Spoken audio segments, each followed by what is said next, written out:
Chapter 13. She said what? The chit actually expects that I ought to be grateful. They were in Lord Sutton's library.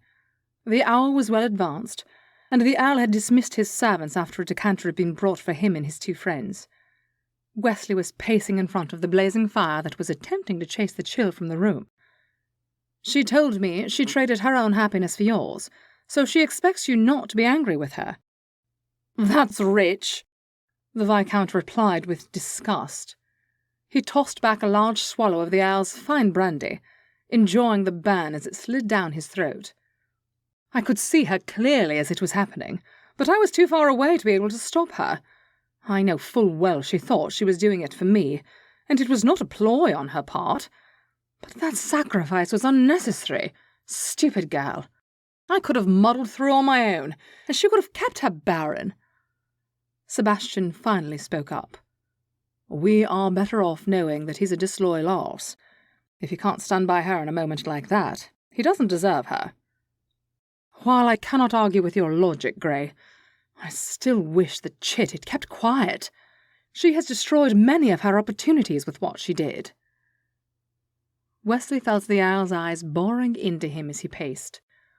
Finally, he turned to him, raising his eyebrows. Do you have something to add? Do you really think she should be tied for life to some bounder who cannot bother to ascertain the truthfulness of a situation? No, but surely you both realize that everything about the marriage mart is about appearances. Loyalty and all that come later. Most noblemen expect their wives to be virtuously unassailable. By publicly declaring that we spent time alone on the terrace, Anne called her own virtue into question. While we all know nothing questionable happened, she caused speculation to rise, which will drastically alter how she is perceived. I am unsure if the three of us are in any position to help her straighten this out, given our own reputations. The other two looked momentarily uncomfortable, but then shrugged over the inevitability of the situation.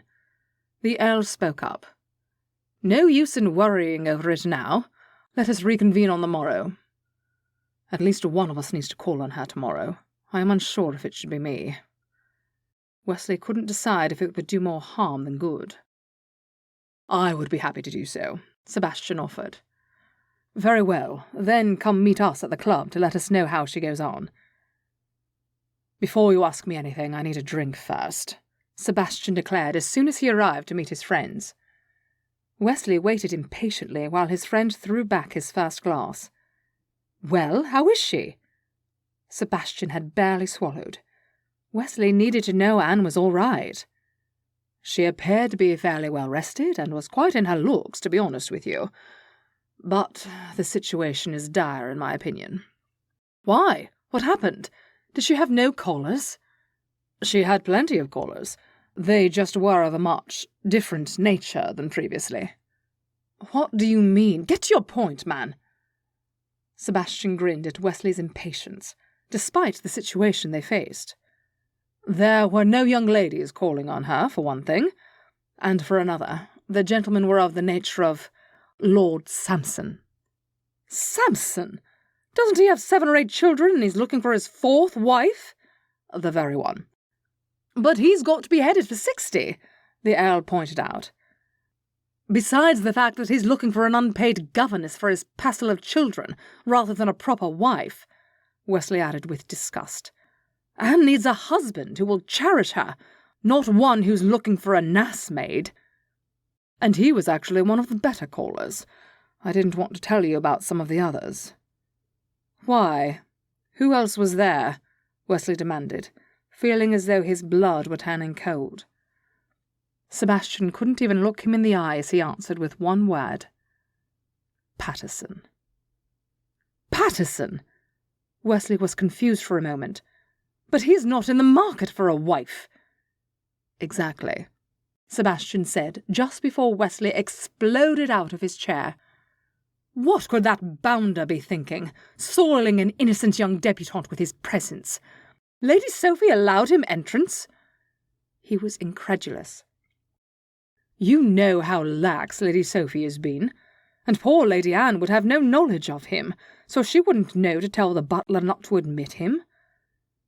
Sebastian took another gulp of his brandy, as though to wash the bad taste from his mouth. "We have to go over there and talk some sense into that chit." Wesley was on his way to the door when Lord Spencer stopped him. "Dunbar, wait. What do you think you'll be able to accomplish? You're the reason the girl is in this mess. I suspect you ought to stay far away from Lady Anne and let her relatives sort this out." Wesley knew the Earl was making sense, but he just couldn't bear to stand by and do nothing. He said as much to his friends. "We have to be able to do something. We got her into this." He saw the sardonic look on the others' faces and amended his words. "All right, I got her into this mess, as you said. But we have to be able to do something. Obviously, her relatives are inattentive and unreliable. We cannot just leave her to the wolves. There has to be something we can do." "For the moment, there is nothing that can be done. Is it not tonight that you are to host her at the theatre? That will be the perfect time for you to talk to her and see how she is faring. Perhaps her baron will still come up to scratch, and there is nothing for us to be worrying about." Wesley recognised Spencer's soothing tone, and it put his teeth on edge. His low rumble of disgust sounded almost like a growl, but there was nothing else for him to do. Wesley nodded at his two friends and left. He had every intention of going home, but he soon discovered himself asking Lady Sophie's butler if he might speak with Lady Anne for a few moments. The butler looked dubious, but allowed him to enter, and then left him cooling his heels in the receiving room while he went to see if my lady was at home to visitors. The day thus far had been an unmitigated disaster. None of Anne's usual callers had shown their faces, but that did not mean the knocker had remained silent. No, that would have been a delight, Anne thought, with an edge of hysteria creeping into her mind. A shudder shivered down her back at the thought of that afternoon's callers. She should have said she wasn't going to accept callers as she had intended. Spending the entire day in bed would have been far preferable to how the day had turned out. Perhaps it was time to retire from society. She ought to send a note to Lord Dunbar declining his invitation for the theatre. That thought brought a pang of regret. She had been so looking forward to the treat, but under the circumstances, she was unsure if she could face going out in public. She was just about to dissolve into tears when there was a knock on her door. It distracted her just enough to prevent the tears from spilling over her eyelashes.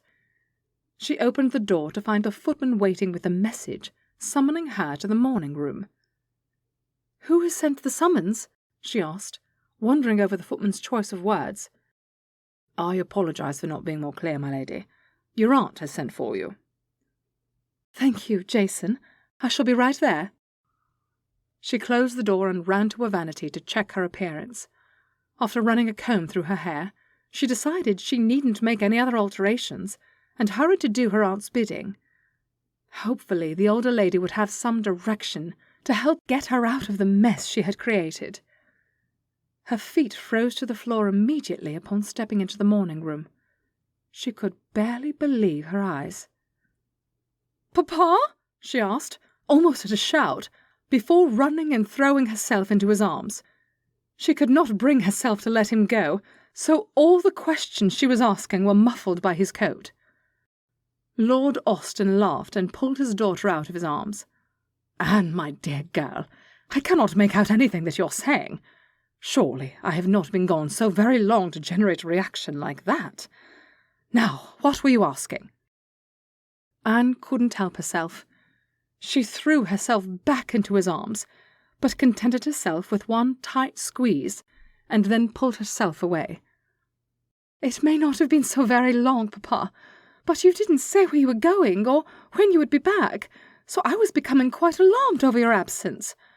But never mind, you're here now, and I am so happy to see you." Anne took a deep breath and looked around the room, becoming aware of the strange silence amongst the other occupants. She felt the heat climbing into her cheeks as she realized that a stranger was also present. She dipped into a hurried curtsy. "I am so sorry, my lady. I did not realize you had a caller. I was just that happy to see my father." Lady Sophie looked discomfited, but it was apparently not directed at Anne as she shook her head and patted the seat next to her.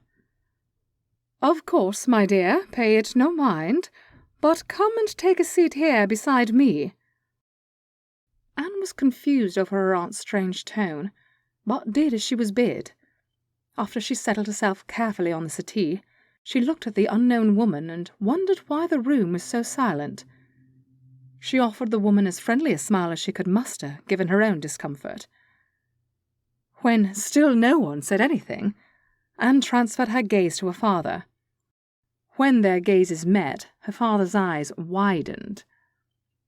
"I apologize, my dear. I have forgotten my manners. Please allow me to introduce to you Mrs. Appleton. She has done me the honour of agreeing to be my wife." Anne blinked a few times, wondering if she had somehow become stuck in a strange dream. But then her good breeding clicked on, and she went through the motions of polite behaviour. She stood and curtsied briefly to the other woman, before taking her hand and saying, "How do you do?" She wasn't sure why her aunt was being so strange about the woman. She didn't look to be completely ineligible. Anne wondered if it might have to do with thoughts of her late sister, but dismissed that thought as she hadn't gotten the impression the two sisters were even all that close. Anne braced herself for what was sure to be an uncomfortable experience. "How did the two of you meet?" she asked politely, wondering what the proper protocol for becoming acquainted with one's future stepmother was. She could tell the other woman was uncomfortable, but Anne wasn't sure how to make her feel at ease. Lord Austen jumped in to answer when it became apparent Mrs. Appleton wasn't going to say anything. "She was an angel of mercy when I fell into difficulty. I couldn't help but fall in love with her." Anne hoped her smile wasn't too wan as she looked at the pair. "How lovely." Lady Sophie got to her feet. "Well, shall I have my housekeeper make up a room?" "Oh, no, my lady. My companion and I will be staying at Narrated Hotel. We merely wish to stop by and meet Lord Austen's daughter." Mrs. Appleton turned to Anne and continued. "I know you must be rather busy with all the activities of your first season, but I do hope we can become better acquainted before we leave for Rowanwood. Lord Austen is hoping to resume escorting you, and I am sure you have a lot to catch up on." Lady Sophie did not wait for Anne to reply. "Well, this evening we have a commitment that does not include Lord Austen, and for which we ought to begin our preparations. It was a pleasure to make your acquaintance."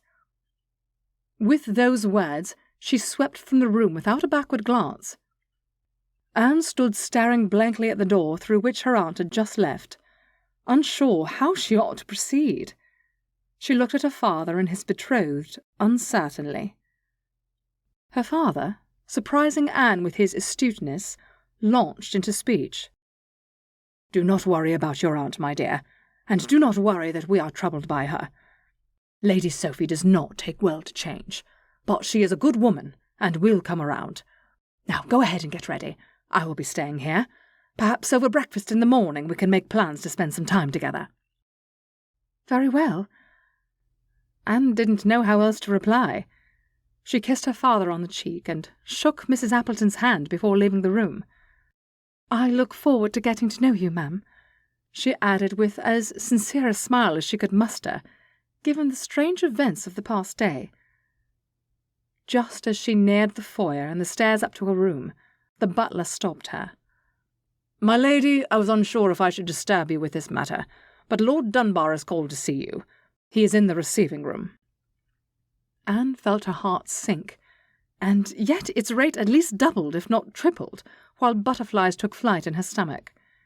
She bit her lip with uncertainty. The butler must have interpreted this to mean she did not wish to see the Viscount. "I will demand that he vacate the premises." No, that is unnecessary. But thank you for the offer. I will see to him. I will ring for you if I need you."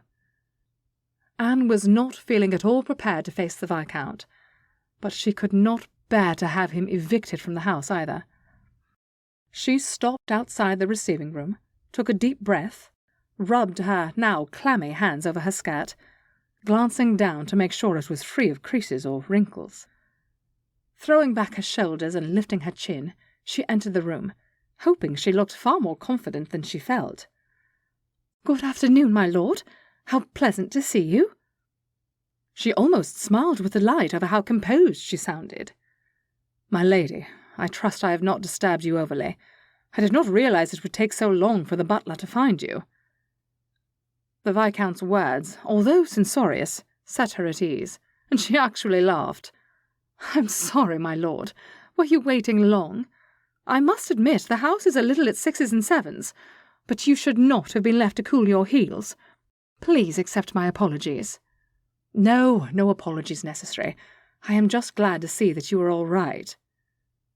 The Viscount's searching gaze examined her face, making Anne a trifle uncomfortable, but she tried to keep her face impassive as she bore up under the scrutiny. Finally, just as she thought she could bear it no longer, the Viscount strode toward her. "Ah, Anne, it is I who owe you an apology. I thought I could play God with your life, and now I've just made a mess of it. I should have left well enough alone from the beginning." Anne's eyes welled with tears as he grasped her hands warmly in his. "But then I would not have had your friendship, my lord, and I cannot regret that." "But that friendship led you to do something rather stupid, did it not?" A watery chuckle escaped her lips as she nodded, and then shrugged. "It would appear that none of those people were really my friends anyway, since you were the only one who was turned up today. Well, except for Lord Grey, but he looked sorely pained for being here." "Well, that was because you were so daft as to allow entrance to one such as Sanson and Patterson." Anne's tears dried up as her anger surged. "How was I supposed to know they were such unsavoury fellows? No one had seen fit to warn me about them, nor mention to the butler that they were not to be admitted." "Why is your aunt never around?" The Viscount did not seem to be put off by her angry outburst, but was genuinely curious about his question. Anne sighed. "I cannot explain my confusing family, my lord." By now the two had seated themselves on the settee. Lord Dunbar still held one of her hands in his grasp. Anne was unsure what to do with her other one. It was highly irregular, but she quite enjoyed the warmth spreading through her from where her hand rested in his, and did not wish to end the encounter just yet. "Will you still come to the theatre tonight?" "If you are still willing to have me, my lord, I am still anxious to see the performance." "Of course I still want you to come. I don't care a fig for the thoughts of the ton. You have done nothing wrong, and ought to keep your head held high." "Do you think I can brazen it out, my lord?" "I think you can, and you should," he replied stoutly. They sat in silence for a moment. "My father has returned." "Oh, good." "He brought his betrothed with him." The Viscount's hand tightened over hers. "He is getting married?" He appeared incredulous. "It would seem so, my lord. They did not say if they had already set a date. I have a feeling they might be waiting for me to be settled. If that is the case, they might have to wait for a while." "Is that why you said things were at 6s and 7s when I arrived?" Anne nodded. "My aunt seems to be taking it hard. I cannot understand why. Mrs. Appleton seems acceptable enough. I have not had a chance to get to know her, of course, but she did not appear to be terribly déclassée or grasping." "Would you like me to invite them for this evening?" Anne felt her cheeks warming over his question. "That is so kind of you to ask, my lord. Would you think less of me if I say no?" Lord Dunbar laughed. "Not at all, but I do want to know why."